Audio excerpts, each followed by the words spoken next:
밤에 자다가 다리에 쥐가 나서 벌떡 일어난 적 있으신가요? 그저 나이 들면 다 그렇지 하고 넘기셨다면 지금 이 순간부터 다시 생각하셔야 합니다. 실제로 제가 진료 중 만난 68세 김어르신은 몇 달째 밤마다 다리에 극심한 경련이 찾아와 도무지 잠을 잘 수 없다고 호소하셨습니다. 그런데 문제는 이 증상이 단지 근육의 일시적인 경련이 아니라는 데 있습니다. 우리나라 60세 이상 어르신들 중 절반 이상이 야간 다리 쥐를 경험하고 있습니다. 하지만 대부분은 이를 대수롭지 않게 여기고 방치하는 경우가 많습니다. 문제는 이러한 무심함이 때로는 심각한 결과를 부를 수 있다는 것입니다. 단순한 경련이라 생각했던 증상이 사실은 혈관이 막히거나 신경계에 이상이 생겼다는 신호일 수 있습니다. 저는 신경과 전문의 한재민입니다. 지난 14년간 수많은 어르신들의 다리 통증과 신경질환을 진료해왔고 그 누구보다 이 문제의 위험성을 잘 알고 있습니다. 실제로 병원을 너무 늦게 찾으셔서 증상이 악화된 후에야 치료를 시작하는 환자들도 많았습니다. 하지만 다행히도 정확한 원인을 알고 적절한 방법을 사용하면 야간 다리 쥐는 충분히 예방하고 관리할 수 있습니다. 이 영상에서는 반복되는 쥐의 원인을 신경학적으로 설명드리고 단 3초 만에 고통을 멈추는 즉각적인 대처법과 더불어 평소에 실천할 수 있는 간단한 예방법까지 모두 알려드릴 예정입니다. 그리고 가장 중요한 핵심은 따로 있습니다. 지금 겪고 있는 증상이 단순한 쥐인지 아니면 병원에 가야 할 위급 신호인지를 누구나 쉽게 구별할 수 있는 방법을 오늘 공개하겠습니다. 이 영상 끝까지 함께 하신다면 오늘 밤부터는 두 다리 쭉 뻗고 편안히 주무실 수 있을 것입니다. 우리가 자는 도중 갑작스럽게 찾아오는 다리 쥐, 즉 야간 경련은 많은 어르신들이 겪는 흔한 증상이지만 왜 생기는지에 대해서는 대부분 잘 알지 못합니다. 종종 혈액순환이 안 돼서 그래, 마그네슘이 부족해서 그렇다는 말들을 하지만 실제로는 조금 더 복잡한 신경생리학적인 메커니즘이 작용하고 있습니다. 신경과 전문의로서 임상에서 경험한 바로는 65세 이상 어르신의 약 40%가 수면 중 다리에 쥐가 나는 문제를 1개월에 2회 이상 겪고 있다고 말합니다. 특히 날씨가 추워지는 가을, 겨울철에는 그 비율이 더 높아집니다. 그런데 많은 분들이 이 현상을 단순히 근육이 뭉친 것으로만 이해하고 통증이 사라지면 잊어버리고 맙니다. 사실 우리의 다리 근육은 엑셀과 브레이크 역할을 하는 두 가지 센서의 조화를 통해 정상적으로 작동합니다. 하나는 근육을 수축시켜 힘을 쓰게 만드는 센서, 다른 하나는 이완시키며 휴식을 주는 센서입니다. 젊을 때는 이 두 센서가 균형을 잘 이루며 작동하지만 나이가 들면 특히 브레이크 역할을 하는 센서가 점점 약해집니다. 이로 인해 몸은 쉬고 있는데도 마치 잘못된 신호를 받은 듯이 갑작스럽게 근육을 수축시키는 오작동이 발생하게 되는 것입니다. 이 현상이 특히 자는 동안 더 자주 발생하는 데에는 이유가 있습니다. 우리가 자는 자세를 떠올려 보면 대부분 발끝이 아래로 떨어진 상태입니다. 이는 의학적으로 족저 굴곡 자세라고 하는데 이 상태에서는 종아리 근육이 가장 짧아지고 긴장된 상태로 유지됩니다. 이때 브레이크 센서가 제 역할을 하지 못하고 수축 신호만 들어오게 되면 이미 짧아져 있던 근육이 더 이상 견디지 못하고 급격히 수축하면서 쥐가 나는 것입니다. 즉, 밤에 쥐가 나는 것은 단순한 영양 문제보다는 신경계의 노화와 자세, 센서 기능 저하가 복합적으로 작용하는 결과이며 이를 이해하면 훨씬 정확하게 예방하고 관리할 수 있습니다. 많은 분들이 밤에 쥐가 나면 가장 먼저 떠올리는 것이 있습니다. 바로 마그네슘이 부족한가 보다 라는 생각입니다. 실제로 약국에 가면 마그네슘 영양제가 인기 품목으로 진열되어 있고 건강 방송에서도 자주 언급되곤 합니다. 그러나 임상 경험을 통해 말씀드리자면 무조건 마그네슘 부족만을 원인으로 단정짓는 것은 매우 위험한 오해입니다. 제가 진료한 70대 여성 환자 한 분은 지인의 권유로 하루에 마그네슘을 600mg 이상 복용하고 계셨습니다. 그런데도 야간다리 경련은 전혀 나아지지 않았고 오히려 속이 더부룩하고 설사를 자주 하신다고 말씀하셨습니다. 검사를 해보니 혈중 마그네슘 수치는 정상 범위였고 오히려 과도한 복용으로 위장에 부담이 생긴 상태였습니다. 이처럼 마그네슘은 실제 부족한 사람에게는 도움이 될 수 있지만 대부분의 어르신들은 혈중 농도가 정상임에도 불구하고 신경계 센서의 민감성 문제로 쥐가 나는 경우가 훨씬 많습니다. 다시 말해 센서가 예민해져서 필요 없는 상황에서도 근육 수축 신호를 보내는 것이 문제의 핵심이라는 뜻입니다. 또한 마그네슘은 흡수율이 낮은 영양소입니다. 복용한다고 해도 그중 일부만이 체내에 흡수되며 나머지는 대변으로 배출됩니다. 특히 위장 기능이 약한 고령자일수록 흡수 효율이 더 떨어지며 오히려 부작용이 생길 수 있습니다. 그렇다면 어떻게 해야 할까요?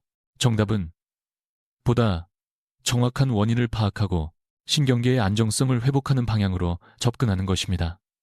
특히 비타민 B1, B6, B12 같은 신경 비타민을 함께 복용하면 신경 전달을 도와주어 효과를 배가시킬 수 있습니다. 마그네슘만을 맹신하기보다는 몸이 보내는 신호를 더 정밀하게 해석하고 그에 맞는 대응이 필요한 시점입니다. 밤에 갑작스럽게 다리에 쥐가 나면 대부분의 사람들은 본능적으로 손으로 주무르거나 누르게 됩니다. 하지만 이 방법은 오히려 근육 섬유를 더 자극해서 통증을 악화시키고 회복 시간을 지연시킬 수 있습니다. 실제로 근육이 딱딱하게 수축되어 있는 상태에서 억지로 누르면 미세한 손상이 생길 수 있기 때문입니다. 그렇다면 어떻게 해야 즉각적으로 통증을 줄이고 근육을 이완시킬 수 있을까요? 여기 제가 임상에서 가장 효과적으로 사용해온 3가지 즉시 대처법을 알려드리겠습니다. 첫 번째 방법은 발바닥 롤링 자극법입니다. 일반적으로 알려진 방법은 아니지만 매우 간단하면서도 강력한 효과를 줍니다. 쥐가 났을 때 침대 옆에 놓아둔 물병이나 테니스공, 마사지볼 등을 발바닥 아래에 놓고 천천히 앞뒤로 굴려주세요. 이 동작은 발바닥의 감각신경과 혈관을 자극해 뇌가 경련 부위를 새롭게 인식하게 하고 긴장된 근육을 이완시키는데 도움을 줍니다. 특히 발바닥 근육이나 종아리 근처에서 쥐가 날 때 효과적입니다. 의외로 많은 환자분들이 이 방법을 따라 하신 후 몇 초 만에 통증이 스르륵 풀렸다고 이야기하십니다. 두 번째는 인중 자극법입니다. 갑자기 통증이 심해 발을 움직이기조차 힘들 때 사용할 수 있는 비상 버튼 같은 기술입니다.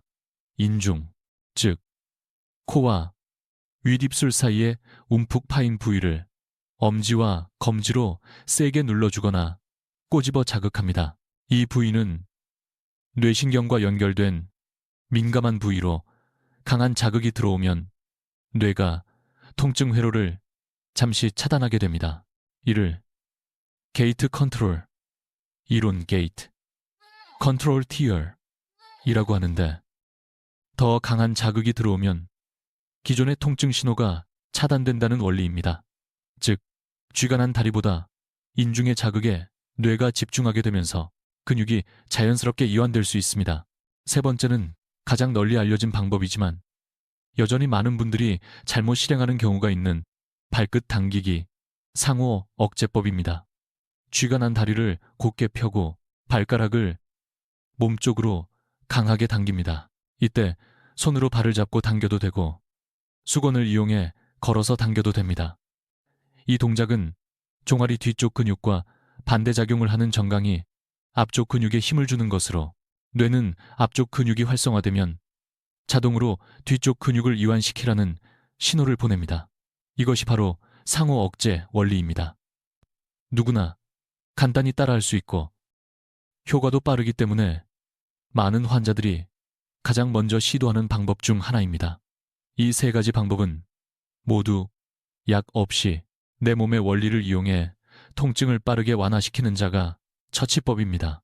중요한 건 상황에 맞게 올바른 방법을 선택하고 쥐가 났을 때 당황하지 않고 대응하는 습관을 들이는 것입니다. 익숙해지면 쥐가 오는 게 더 이상 무섭지 않게 됩니다. 야간에 다리에 쥐가 나는 증상은 흔히 단순한 근육 문제로 생각되지만 사실은 더 심각한 질환의 초기 신호일 수 있습니다. 특히 아래에서 소개할 세 가지 질환은 그 증상이 매우 유사하기 때문에 정확하게 구분하지 않으면 적절한 치료 시기를 놓쳐 건강에 큰 위협이 될 수 있습니다. 이 세 가지 질환은 응급 상황일 수 있으므로 이 질환이 평소와 다른 이상 증상이 나타난다면 절대 방치해서는 안 됩니다. 첫 번째는 하지불안 증후군입니다. 이 질환은 일반적인 통증과는 다르게 다리 안쪽에서 설명하기 어려운 불편감이나 전기 자극처럼 찌릿한 느낌이 들고 가만히 있을 때 특히 심해집니다. 어르신들은 종종 다리에 벌레가 기어다니는 것 같다거나 다리를 계속 움직이지 않으면 미칠 것 같다고 표현합니다. 특징적인 점은 다리를 움직이면 이 불쾌감이 금세 사라진다는 것입니다. 자다가 다리를 쭉 뻗거나 주무르는 것이 아니라 계속 몸을 뒤척이게 되는 경우, 혹은 의자에 앉아도 불편해서 일어나 걸어야만 하는 상황이라면 이 질환을 의심해야 합니다. 하지불안 증후군은 단순한 근육 문제가 아니라 도파민이라는 뇌 신경 전달 물질의 불균형으로 생기기 때문에 일반적인 쥐 치료 방법과는 완전히 다른 접근이 필요합니다. 두 번째는 말초동맥 질환입니다. 이 질환은 다리로 가는 혈관이 좁아지거나 막혀서 혈액 공급이 원활하지 않은 상태를 말합니다. 대표적인 증상은 걸을 때 종아리나 허벅지에 통증이 발생하고 잠시 쉬면 사라지는 양상입니다. 이를 파행이라고 부르며 초기에는 단순히 조금만 걸어도 다리가 피곤하다고 느끼기 쉽습니다. 말초동맥 질환의 경우 다리가 붓기보다는 오히려 차갑고 창백해지고 발등 부위에 맥박이 약하거나 아예 잡히지 않을 수 있습니다. 집에서 간단하게 확인하는 방법은 발등 중앙을 손가락으로 눌러 맥박이 느껴지는지 확인해 보는 것입니다. 맥박이 거의 느껴지지 않거나 차가운 감각이 지속된다면 반드시 병원을 방문해 혈관 초음파 검사를 받아야 합니다. 방치할 경우 조직 괴사로 이어져 심각한 경우 절단까지도 필요할 수 있습니다. 세 번째는 심부정맥 혈전증입니다. 이는 다리 깊숙한 곳의 정맥에 혈전, 즉 피떡이 생겨 혈류를 막는 질환입니다. 특히 장시간 비행기나 차량 이동 후 혹은 최근 수술이나 입원으로 움직임이 적었던 분들에게 자주 발생합니다. 특징적으로는 다리 한쪽만 갑자기 붓고 피부가 붉어지며 눌렀을 때 따뜻한 열감이 느껴집니다. 또 통증이 근육통과는 다르게 둔하면서 깊고 지속적입니다. 이런 증상이 있을 때 다리를 주무르거나 마사지하는 것은 매우 위험할 수 있습니다. 그러므로 왜냐하면 피떡이 떨어져 나가면 폐나 심장으로 이동해 폐색전증이나 심근경색 같은 치명적인 합병증을 유발할 수 있기 때문입니다. 이처럼 단순한 쥐와는 다른 양상의 증상들이 존재하며 다도어는 이전고 각각의 질환은 원인도 치료법도 전혀 다릅니다. 따라서 다리 쥐가 반복적으로 발생하고 통증의 양상이 평소와 다르거나 위의 조건 중 하나라도 해당된다면 반드시 전문가의 진단을 받는 것이 중요합니다. 빠르게 구별하고 대응하는 것이 생명을 지키는 첫걸음이 될 수 있습니다. 야간 다리 경련을 완전히 없애는 가장 효과적인 방법은 증상이 나타난 후 대처하는 것보다 애초에 발생하지 않도록 예방하는 것입니다. 많은 환자들이 약이나 영양제만으로 해결하려고 하지만 생활 습관을 조절하는 것이 장기적으로 훨씬 안정적이고 근본적인 해결책이 됩니다. 여기서는 제가 직접 환자들에게 권하고 좋은 효과를 본 간단하지만 강력한 예방 루틴을 소개합니다. 먼저 식습관부터 살펴보겠습니다. 쥐하면 흔히 마그네슘을 떠올리지만 실제로 신경계의 안정을 돕는데 더 중요한 영양소는 비타민 B군입니다. 특히 비타민 B1, B6, B12는 신경세포막을 보호하고 자극 전달을 원활하게 만들어 신경이 불필요하게 흥분하는 것을 막아줍니다.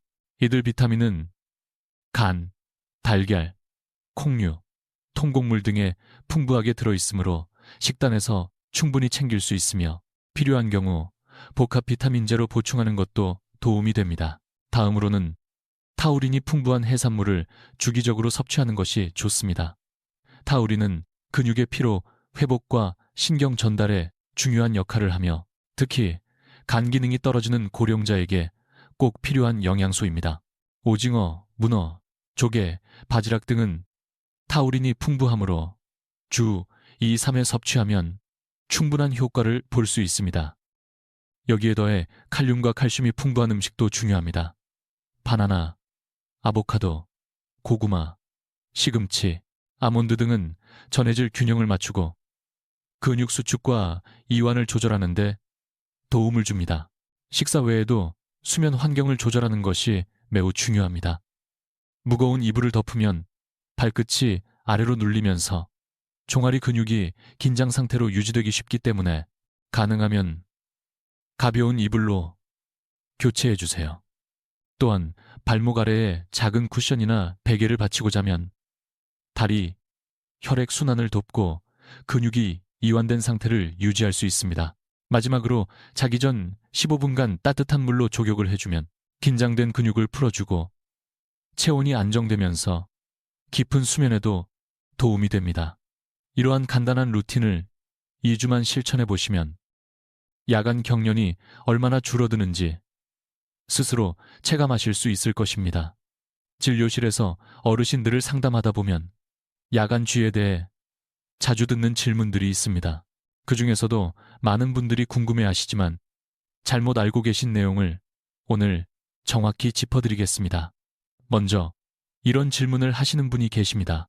선생님, 저는 매일 30분씩 꾸준히 걷기 운동을 하는데도 왜 밤만 되면 다리에 쥐가 나요?